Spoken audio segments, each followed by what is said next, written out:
In the past, I have analyzed and critiqued pro-dog memes. I've also ridiculed them, because let's face it, they are ridiculous as hell. But these crazy memes tell us a lot about dog culture and the bizarre beliefs of dog worshippers. Take this silly caption, for instance. It says, "Dogs don't judge, they don't gossip or lie." However, one could say the same thing about rocks. But we don't see a comparable group of psychotic buffoons running around saying that rocks are true friends. Dogs don't judge, because they can't. They are incapable of discernment. And while this nonsense about dogs being so great, because they don't judge, while this is what at least half of them will say, the other half says this: Dogs are great judges of character. Conveniently for the dog idealist, whomever the dog attacks just so happens to be a bad person. Even if the dog's victim is a newborn infant or a peaceful passerby who is doing nothing wrong. Again, there's a reason dogs don't lie or gossip, and that reason is simple. Because they can't speak. Rocks also don't gossip, but no one's calling them our best friends.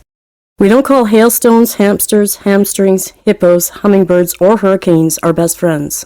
All of these have the same inability to gossip as dogs. I have treated all my dogs like my kids. To me, they're just kids I didn't birth. Why do they even need to make a meme where they proclaim about their feelings towards their dogs? In normal situations, all of that goes without saying. I wouldn't make a meme proclaiming that I love my children and will always take care of them, because that goes without saying. It's a natural expectation of motherhood, and it comes naturally to most mothers. It doesn't have to be indoctrinated into them like a tenet of a cult. But this dog nuttery is a recently made-up belief system that they constantly have to promote. They know it's weird and abnormal and doesn't come naturally to people. That's why they are pushing these memes to try to indoctrinate people and keep them in line. Also, the feeling I get from this meme is that they are proud and boastful of saying something that is backwards and shocking, and they are trying to normalize it. In past generations, no one would say to others that they valued a pet as much as their children. People would have been shocked and appalled at such a statement. Today, they are accepting that sentiment as part of modern culture, and even more bizarrely, as something good. It seems to be part of our anything goes, no rules culture. Most importantly, by saying they treat dogs just like they treat their own children, they are drastically devaluing their children. Imagine a child absorbing the message that they are no better than a dog and don't deserve to be treated any better than a dog. A brainless, heartless, garbage-munching, shit-eating, nonverbal predator. Dog culture is a cult, and we are not. The reason is that they are making up and following a belief system made up of lies, and we are not. We are just living in reality and trying to expose the truth. When you are living according to a bunch of lies, they have to be constantly reinforced. The human mind naturally seeks the truth and resists these lies. That's why they have to have constant indoctrination, reinforcement from other cult members, and punishment if you don't obey. For example, if you have a dog and decide you want to get rid of it, heavy punishment will ensue, as the doctrine states that a dog is forever, unlike any of our human relationships which can be easily discarded without consequence. Cult leaders and abusers know that if anyone sees through their lies and calls them out, their cult will come crumbling down like a house of cards. That's why they are always working on keeping the illusion alive. I'm not a dog owner. To my dog, I'm his mother. No, you're not. Like, are you the dog's cousin? Can you be a dog's cousin? Can you be a dog's aunt or uncle? You're not its mother. It doesn't think you're its mother. It can't comprehend that idea in the first place. Dogs just don't think like that. Dogs have no idea even when they're right next to the actual dog that did, birth it. To a dog, it's just happy to be getting some food and maybe, barking all day. You think you're its mother. The problem here is with you and your worldview. I truly believe that this is a yet-to-be identified mental illness. This belongs in the DSM, and we're just waiting for it to be recognized as a mental illness officially. Though most of us here, dog culture critics, already understand that this is truly some kind of actual mental illness. This is brood parasitism, where the species that's being parasitized upon, which is humans in this case, somehow can recognize that this is a completely different species of animal, and yet, still chooses to pretend that a dog is their actual child.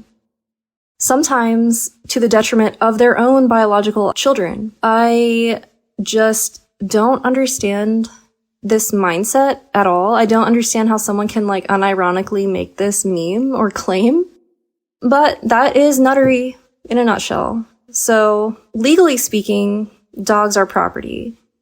And thank God for that. They already don't get held to the legal standards that currently exist anyways. But if it ever happens that somehow dogs gain personhood status legally, I'm leaving the country. Listen! Okay, so this one's really dumb. You sound insane posting this. The overwhelming majority of calls to 911 are for medical emergencies, which is like what this Mutt is most likely to cause somebody who's just minding their own business, rather than anybody coming for you. Because nobody wants to break into your empty, filthy doghouse anyhow. And if you've got people coming for you that you feel you need to have violent animals roaming your property for, it's probably going to be the cops. And they're just going to shoot your dog anyhow, so trying to look like a badass with this stuff, it just looks stupid. Carrying an unpredictable, dangerous beast around is a badass? Don't make me laugh. Correction. You know you are a dumbass when you carry a dangerous, sadistic beast around. That is just another proof that so many Mutt lovers love torture living beings because they are sadists and animal abusers themselves. Second, notice the fact that the beasts wear strong muzzles on their faces. Why don't Mutt lovers speak about animal abuse in here? These pictures should teach dog lovers to put the same muzzles on their beasts whenever they go for a walk with their monsters. But they never do that. It's not because they think it's animal abuse to put a muzzle on a Mutt. It's just because they are too arrogant, narcissistic, and selfish to care about other people's comfort and safety. You see millions of pictures where Mutt lovers put different garments on their beasts. They make dogs do tricks to entertain them. But when they're told to put a damn muzzle on a Mutt for people's safety, the Mutt psychos go wild, cursing, refusing, and talking some nonsense. Filthy hypocrites. They get off from seeing other people being afraid or tense in the presence of their slobbering beasts. They can't build healthy human relationships, so they choose a groveling, filthy beast so they can be an anal retentive control freak over it. We saved a spot for you. No, thank you. I saved a spot for you on a Mutt cemetery. Look at how dirty those sheets and bed covers are. Just imagine the smell in this bedroom. The very thought of it makes my stomach twirl with contractions. Imagine sleeping on a bed like these guys. How many infections, bacteria and parasites are on this bed in this house? Many people would prefer to stay homeless than to live in a pigsty like this because it'd be much safer. You can see Capnocytophaga written all over it. It's no way a messy slob like this will be able to get regular medical checkups of these beasts. Damn, he can't even clean up his house. So one of these Mutts can get rabies while roaming outside or eating some random poop. The only image of living in a house like this makes you shudder with disgust and revulsion. And all of this without mentioning the fact that these Mutts are huge, and if you feel unwell or stumble, this pack of jackals will gladly finish you off by mauling and eating you. And after murdering you, not even one of them will feel any remorse or have any doubts. That's why when a senseless, brutal murder or crime occurs, people call the criminal who did it an animal, a beast, or a dog. Thanks a lot. Mudbusters here. I'm gonna put my take on a couple photos. Dogs barking out the windows, saying they're saving things. They aren't saving anything. They are saving, destroying your mental health, your peace, and your quiet. So, senseless barking, making noise, ruckus, destroying the peace, the calm, the internal fortitude of peace and quiet and having your home as your castle. Number 2, this chick would rather be with a dog than a man. Sounds kind of zoophile to me. That's why you're going to stay single, nutter. Dogs are a nuisance. Get a clue, nutters. Dogs suck, dogs suck, dogs suck. Get bent. Hello, this is Satanen Berkele, and today I am visiting Kanan's YouTube channel. And I have been asked to give commentary on 3 specific images. Let us start with this image, an image portraying a house of horrors. And in this image of the house of horrors, there is a man who adopted all the dogs at the rescue center that no one wanted. Show him some love. American flag emoji, heart emoji. And in this image, it's not only 1, it's not only 2, it's not only 5, it is 11 Mutts. And this man, the dog simp, sits there on the couch, dog simping. He is simping for dogs. And you can see that fat-necked Chihuahua, it looks like it's trying to sniff his hand, despite there being no food inside this dog simp's hand. But maybe, just maybe, this Chihuahua has realized that he is in the house of horrors with a dog simp, and he's trying to escape. This Chihuahua might actually be on the run. All these dogs, they look like they're held hostage, and you can see this huge, grey, shaggy Mutt next to this couch, and this Mutt is looking at this Chihuahua, and it's probably being like, "Run while you can! Don't stay here! Run!" That was the house of horrors. Let's continue. For this next image, I want you to squint your eyes. Keep on squinting them while you look at this image.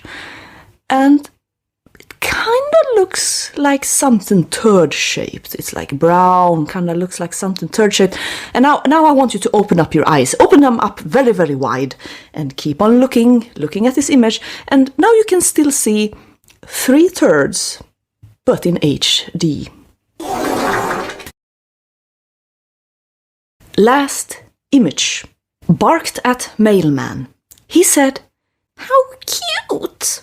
Personally, I think this is just false. Because dogs is the last thing a mailman would like to encounter while working. Because a mailman being a dog nutter, it's kind of like a fireman embracing pyromaniacs.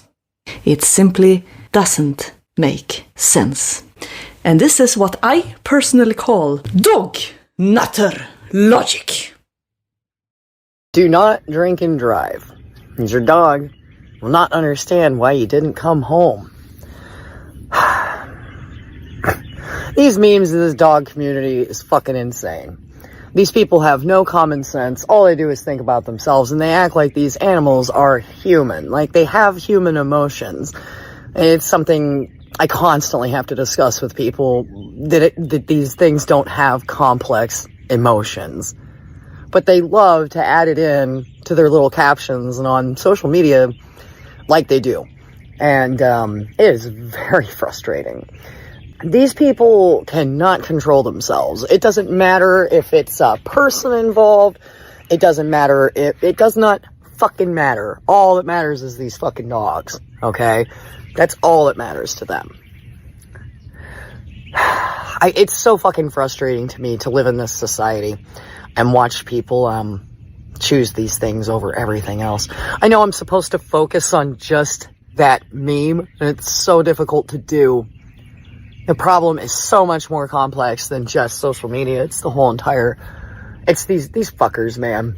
It's like a disease that affects your family as well, because I know every one of us have a family member that suffers from this. It's so bad that even on this 30-acre property, within the first week of moving in, I caught 3 dogs coming up my driveway, and I put the video on the local social media page along with all their precious memes. And someone immediately goes, "Well, you can't hurt them or you'll get in trouble." And I was like, I didn't say I hurt anything, but it's on my property. It's trespassing and I know my rights here. And before I even got to know anybody, there was already this discussion on what I'm allowed to do, my own fucking property, and what I'm not. It's so fucking insane. Then some lady, I know this is off subject, but I'm sorry. This lady comes on and she's like, yeah, well, when I left for work and I didn't kill first, I lost 16 of my chickens and came home and someone's dogs had come on my property. I wonder if they have a good dog meme for that. You know? The fucking dog is not gonna know if you don't. God, it drives me fucking nuts. The only thing the fucking thing knows is food. Feed it, feed it, feed it, feed it. It's the same with any of these domesticated animals. The neighbor's dog whenever I'm barbecuing. No, this is your own dog whenever you're barbecuing. You've got it cordoned off here, otherwise, the food-obsessed mutant will likely knock the barbecue over trying to get what's on it. The unfortunate reality is that most people don't enjoy any time spent in their backyards when their neighbor's dog is outside. Non-stop barking at you while trying to go about your own business on your own property tends to do that.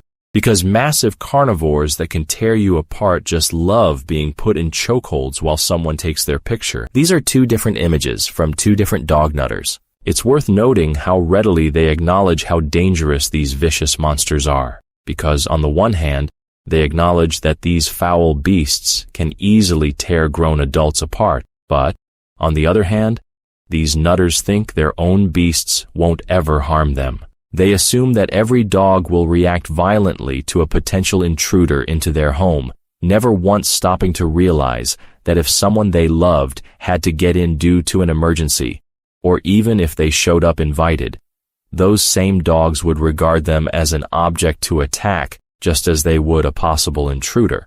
This is especially true of friends, family members, or acquaintances of yours, whom these beasts are unfamiliar with. After all, it's not like dogs can magically detect your relationship to others. Dogs don't know who's trespassing or not, or who or what is an actual threat to themselves or their owners. If I could be half the person my dog is, I'd be twice the human I am. I'm sorry, Charles, but the math is not mathing here. I don't even understand what you're trying to say. I feel that this is just very normal for nutters to think like this, but I think that nutters are not normal whatsoever. So, first of all, a dog isn't a person. So I don't understand why you're trying to be half dog and thinking that that would be twice human. I think this is just this is the flavor of nuttery where dogs are portrayed as these incredibly moral, angelic, perfect creatures that are just better than humans. You hear this all the time from nutters, and it's completely absurd. It makes no sense whatsoever, and they just worship these animals as if these animals are like their religion. Like they aspire to be as good as a dog, which is like running around smelling asses, excuse my language, and eating literal like feces and attacking and biting and like barking nonstop. Like, what kind of person are you if you think that would be better? This meme says, I'm a pit bull. The only thing I ever fought was cancer. And I won. It's trying to be emotional. This is classic dog culture manipulation, using one dog's story to distract from the real issues. Instead of acknowledging the well-documented aggression and attacks linked to pit bulls, they throw out a feel-good story to make you forget all of that. It's propaganda. It's meant to silence critics by making you feel guilty for being concerned. Pit bulls are involved in a disproportionate number of violent incidents. Pit bulls are not good. This meme is part of the reason so many people are blindly loyal to dog culture. It covers up problems with cute slogans and emotional bait, and too many people fall for it. We need to stop letting emotions override truth. Okay, so this is a reaction to a photo that Kanan has sent to me. Okay, so couple builds giant beds so all 8 of their rescue dogs can sleep with them. We love our dogs like family, so why not give them the best of everything, including a cozy bed to sleep on? In fact, Here's the really depressing part. Research shows that women actually sleep better next to dogs than they do next to humans. Read more. No, I want to read more. I want to see what the rest has to say. Okay, so not only is that completely gross, that is like completely untrue. And I will say this from experience because I won't go to say I was forced to sleep in a bed with dogs, but I was definitely involved in a situation staying in a very small camper where my now husband had 3 mongrels on various campgrounds. So I was exposed to 3 dogs sleeping in a small room with a pocket door and 3 dogs in that. I think it was a full-sized bed. 3 large dogs and then the 2 of us. And I did not sleep. Like the article says, I did not sleep better than sleeping next to a human being. That is completely ridiculous unless you are not in your right mind. And there's several reasons here. One being that dogs stink, and the next reason being they're disgusting and have all kinds of parasites and other and pet dander and all that nasty shit. And third, they move around constantly. Of course, we throw around and sleep and everything else, but dogs just get up, move around the bed to, I guess, regulate their body temperature or something. So with dogs, you get very interrupted sleep. I'm going to ask this question, and everybody else is going to probably ask that question. What the fuck does that room smell like? What does it smell like? And you know this lady is nasty. She should give a shit. Her husband, on the other hand, he looks like a fat slob, and I'm not going to judge, but I am, so he looks like he doesn't give a shit about the way, any condition of any house. She looks like she needs to give a crap. Just because. I mean, yeah.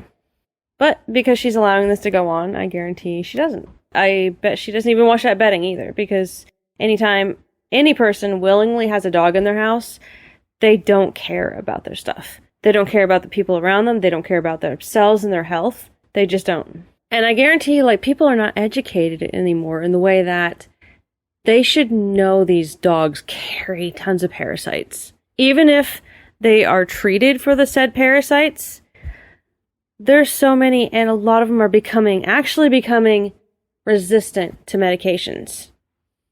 And I think hookworm is one of those parasites that's becoming very like a super bug, a super parasite, to a variety of treatment.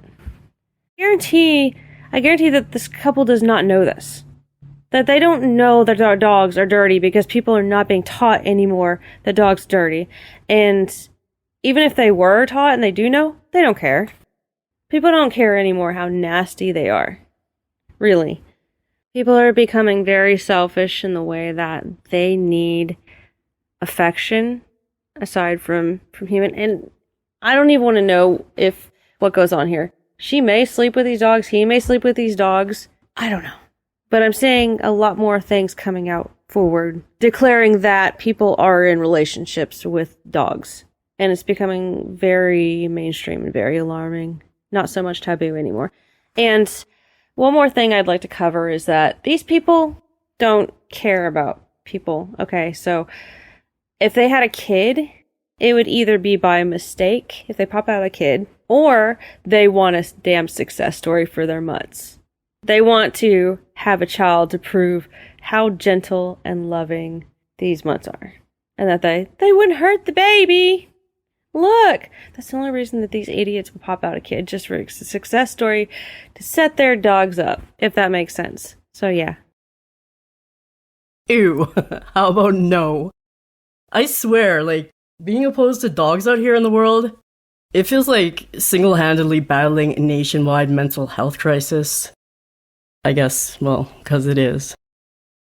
People like to go walking around with their significant other or loved ones, while I like holding the paw of my dog. Like, what is this? The implication to me here is that a normal person likes holding hands and spending time with, like, a lover, significant other, spouse, whatever. Whereas this dog nutter is tied to the lifestyle that they've forced themselves to live, which is completely dominated by owning one of these mutated canine beasts. Because having a dog is your lifestyle. Like, if you have a dog, that is your life now. Going on vacations, walking through a pretty field with your significant other, all of those things are ruined by the presence of a dog, and even making plans to go do those things is ruined by the presence of a dog.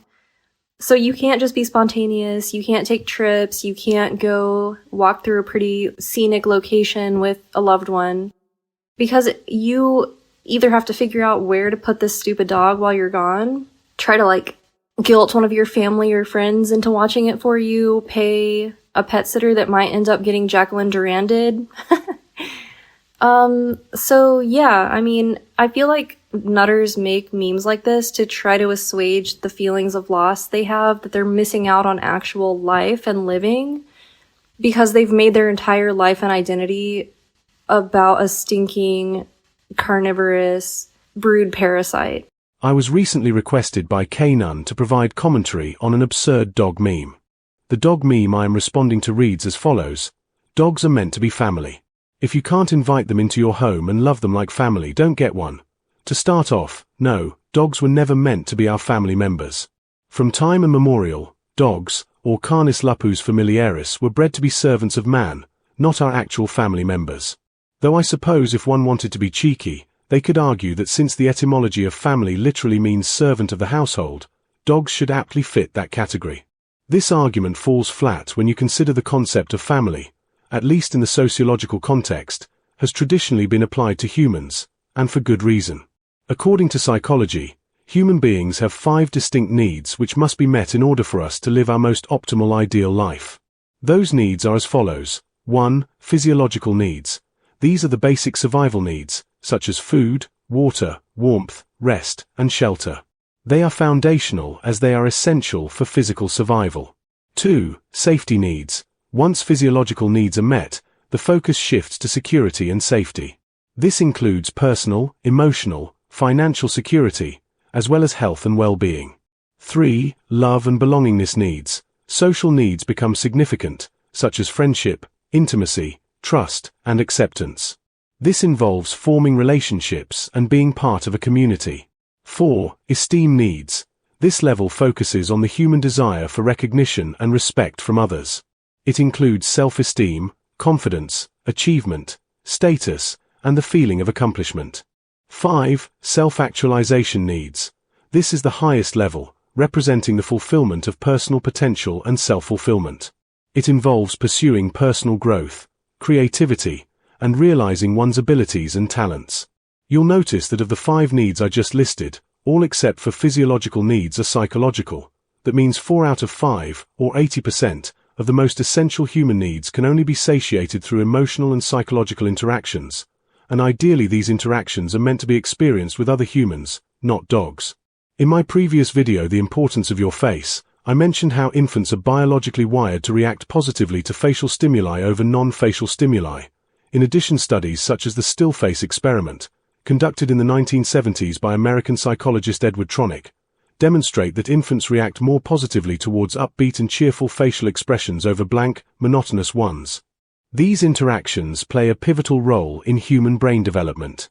What the still face experiment proves most of all is the importance of positive human interaction in even our earliest years of development. It shows that the human face is more than an aesthetic characteristic, but a tool meant to convey emotions and information. Dogs, on the other hand, are 100% incapable of meeting any of these basic needs. As I'm sure many of you are aware by now, dogs are far more interested in mauling faces than reading them. To get back to that ridiculous meme, dogs are meant to be family. If you can't invite them into your home and love them like family, don't get one. Well, no, as I've already demonstrably proven, dogs were never meant to be our family members, as they do not satiate the most fundamental aspects of the human needs hierarchy. Therefore, it is only logical to conclude that a family must consist of humans and humans only. The purpose of a family is to provide a safe space for one's most fundamental emotional and physiological needs to be met. Dogs are unable to address any of the Maslowian needs in man and therefore have zero business being invited into our homes. The only part of this meme I agree with is when it says don't get one, and that's absolutely true. Nobody should own dogs. Period. They are an unnecessary risk which detract more than they contribute to the human species and really the environment around them. The only reason dog nutters believe they need a canine companion is because they have been conditioned by capitalist media into believing that human interaction is obsolete and only dogs can love us and appreciate us for who we are. This is Morpheus Christus, signing off. Unrealistic dog memes proliferate across social media, often portraying dogs in anthropomorphic and infantilized manners, and frankly, this makes our species and our society look completely unhinged and out of control. This phenomenon reflects a broader cultural tendency to humanize dogs, unrealistically attributing them with emotions and motivations that align more closely with human experiences. Such representations can mislead the general public, fostering unrealistic expectations about real-world dog behavior. Of course, they occasionally tell on themselves as well, often admitting just how dangerous and disgusting dogs truly are, often revealing that they perfectly understand just how hostile or indifferent dogs truly are. This romanticized view of dogs undermines the importance of understanding their very real and very dangerous and unpleasant natural instincts and behaviors. When dog fanatics project human qualities onto their pet dogs, they exacerbate behavioral issues which are already inherent to dogs. This further strains relationships between dogs and society at large, and while this is often not good for dogs themselves, the human toll cannot be overstated. Such unrealistic portrayals contribute to a culture where dog ownership is romanticized to such an extent that it is presented as the very opposite of what it actually is. Ultimately, embracing a more realistic perspective on dog behavior is crucial to understanding real-world dog behavior. Dogs are not the flawless creatures they are often falsely portrayed as. Far from it. When we recognize what was once commonly understood, that pets are not family, and that dogs are not our friends, we promote better welfare for humanity, and ultimately, we come to understand that the presence of dogs itself is a detriment to society, an impediment to social and technological progress, and ultimately, an archaic remnant of an obsolete and irrelevant past, where the inclusion of dogs in certain limited realms might have been the best that could be done at the time. Namely, I am referring to dogs as beasts of burden, but that time is not now.